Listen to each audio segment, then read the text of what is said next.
So where, come September, are we indeed going to ride?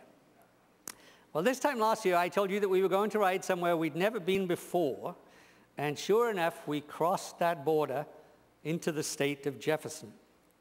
Well, that worked out pretty well, we all thought, so we thought, heck, let's just do it again.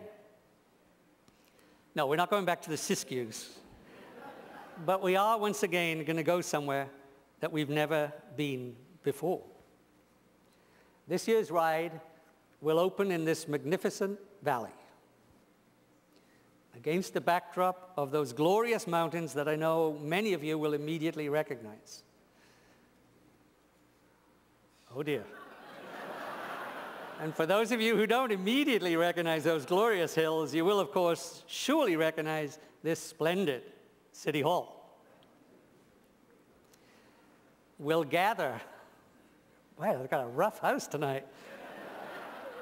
We'll gather on the evening of Saturday, September 12th, in the heart of, that was the Grand Ronde Valley. We'll be gathering just 20 miles from La Grande in the rip-roaring town of Elgin, population 1,652. There once were 35 sawmills in Elgin, and you can still find here, amid the heady smell of sawdust, a couple of classic old logging trains. We're going to try and have them running when we get to town. This area, incidentally, affords a perfect opportunity for a classic Rails to Trails project one day. And from our starting line in Elgin, right out of the culture, we'll climb a ladder of ranchland rollers with the glory of the Blue Mountains right there over our shoulders. And after summiting the grade, we actually learned last year how much you all enjoy a really good climb on day one. So after summiting the Minam grade, we'll wind down through the Wallowa River Canyon, eventually emerging to this, our first gaze upon all the glory that is the Eagle Cap Wilderness. We'll cross that shimmering valley floor and pay a visit to stunning Wallowa Lake.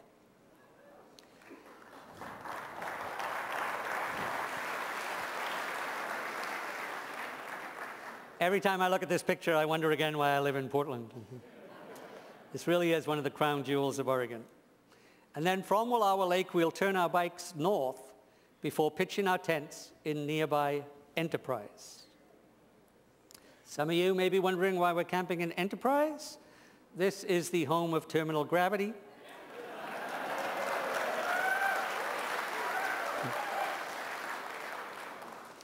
Terminal Gravity just happens to be your fearless leader's favorite brew pub in Oregon. So there it is, day one, Elgin to Enterprise, 44 miles. That's 64 miles if you include the trip out to dip your toes in Wallowa Lake and back to Enterprise. As you can see, it's a very comfortable first day, just that little itty-bitty climb in the morning. Day two. We'll wake up to one of the most splendid sights in all of Oregon, dawn over those Wallowa Mountains, and then we'll turn our backs on those Wallowa Mountains. We'll climb gently for 20 miles, following a draw through hilly rangeland, and then up across these stunning alpine meadows and into the deep forest. We're crossing now through the heart of the land of the Nez Perce and of their legendary leader, Chief Joseph, a people exiled from this valley for more than 120 years. Few things have given me more pride through the years than Cycle Oregon's decision many, many years ago to give some of the earliest startup funding to the Nez Perce Homeland Project, a pioneering effort way back then. We helped buy 160 acres to invite the Nez Perce back to their ancestral home. 160 acres. Today, the Nez Perce own more than 15,000 acres in this area overlooking Joseph Canyon. And on the second day of our tour, we'll have the enormous privilege of riding through the heart of it.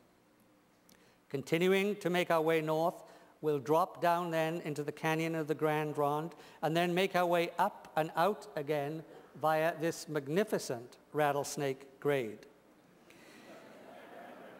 You are all going to have to trust me on this. In this view, it does appear quite pastoral. But halfway up this climb, I guarantee you, grown men in the audience with us tonight will be weeping. Amid all this excitement and amid all these tears, we'll cross the Great Divide and we will enter for the first time in our history the great state of Washington. And finally, at day's end, from up here in the high country, we'll gaze down at last upon our destination, the vast expanse of the Columbia Basin. And as evening draws in, we'll revel in a glorious descent right there to the banks of the Snake River, and we'll follow a lovely riverfront bike path into the town of Clarkston. This is day 2, Enterprise to Clarkston. That's 74 miles. As you've all figured out by now, that little red bit in the middle, that is indeed rattlesnake grade. Doesn't look like that much on this elevation, but again, just trust me. On then to day 3. Daybreak will find us camped on the banks there of the Snake River, and then we'll rise through those ripples of sage-scented hills to a plateau that reveals to us all the splendor that is Southeast Washington's agricultural bounty. And here we'll be picking up the trail of Lewis and Clark, those intrepid explorers who, thanks, let's remember, only to the hospitality of those Nez Perce who showed them how to survive in this country, and came down here and connected with what they so long had sought, the great river of the West.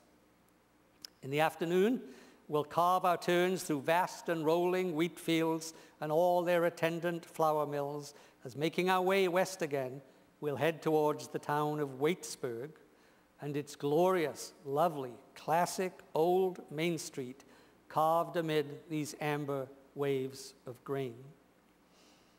Waitsburg is going to be a great stop for Cycle Oregon. They're working on putting our main stage right there in the main street and closing down the town for our arrival. That's Clarkston to Waitsburg, 82 miles.